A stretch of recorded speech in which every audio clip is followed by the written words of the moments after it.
Hello friends, welcome back to Vaigai Suvai kitchen. இது Arusuvaigalin Sangamam. இன்னைக்கு நம்ம வீடியோவில் ஒரு ஹெல்த்தியான ரெசிபி தாங்க பார்க்க போகிறோம். ப்ராக்கோலி அது கூடவே பன்னீரை வச்சு நம்ம ஒரு சப்ஜி மாதிரி செஞ்சுருக்கோம். இது வந்து சூப்பராக இருக்குங்க. ரொம்ப ஹெல்த்தியான ரெசிபி. நீங்கள் நம்ம சேனலை ஃபஸ்ட் டைம் பார்க்குறீங்கன்னா மறக்காமல் சப்ஸ்கிரைப் பண்ணிக்கோங்க. நம்ம ரெசிபிக்கு தேவையான இன்க்ரீடியன்ட்ஸ் என்னென்னு சொல்லி பார்த்துடலாம். ப்ராக்கோலி வந்து 1 கப் எடுத்திருக்கேன், அதாவது 1 பூ, 1/4 கிலோ அளவுக்கு. பன்னீர் வந்து 200 கிராம், பெரிய வெங்காயம் 1, பெரிய சைஸ் தக்காளி 1, வெறும் மிளகாய் தூள் வந்து 1 டீஸ்பூன், மல்லித்தூள் 1 டீஸ்பூன், பெப்பர் பவுடர் வந்து 1/2 டீஸ்பூன், உப்பு தேவையான அளவு, எண்ணெய் ஒரு 2 டீஸ்பூன் அளவுக்கு, பட்டர் 1 டீஸ்பூன் அளவுக்கு. ப்ராக்கோலியை நல்லா கொதிக்கிற தண்ணியில் போட்டு ஒரு 2 நிமிஷம் வச்சுட்டு இந்த மாதிரி வடிகட்டி எடுத்துக்கலாம். அடுத்ததாக பேன் அடுப்பில் வச்சு அதில் வந்து 2 டீஸ்பூன் எண்ணெய் சேர்த்துக்கிறேன். நான் இன்றைக்கி ஆலிவ் ஆயில் வந்து ஆட் பண்ணுறேன். அது கூடவே 1 டீஸ்பூன் பட்டர் சேர்த்துக்கலாம். நீங்கள் கம்ப்ளீட்டாக பட்டர் கூட யூஸ் பண்ணிக்கலாம். அதில் நறுக்கி வச்சுருக்க வெங்காயத்தை சேர்த்து அந்த வெங்காயம் வந்து சாஃப்ட் ஆகிற வரைக்கும் வதக்கி விடலாம்.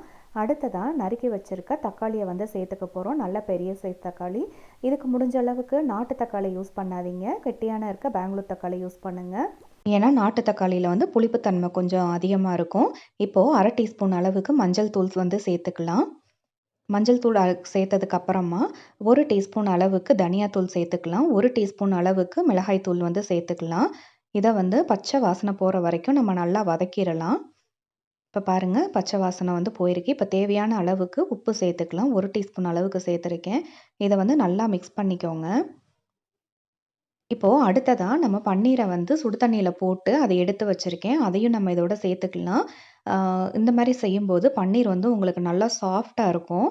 ஃபஸ்ட்டே வந்து பன்னீரை வந்து ஆட் பண்ணிடலாம். அப்போ தான் வந்து நம்ம சேர்த்துருக்கிற மசாலா வந்து பன்னீரில் நல்லா உள்ளே வந்து பைண்ட் ஆகியிருக்கும். சாப்பிடும்போது வந்து உங்களுக்கு நல்லா இருக்கும்.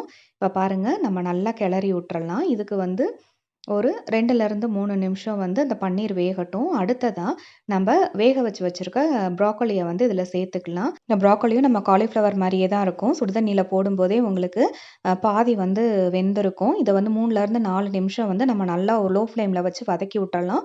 ரொம்ப நேரம் வதக்கக்கூடாது, அதோட சத்தெல்லாம் வந்து போயிடும்.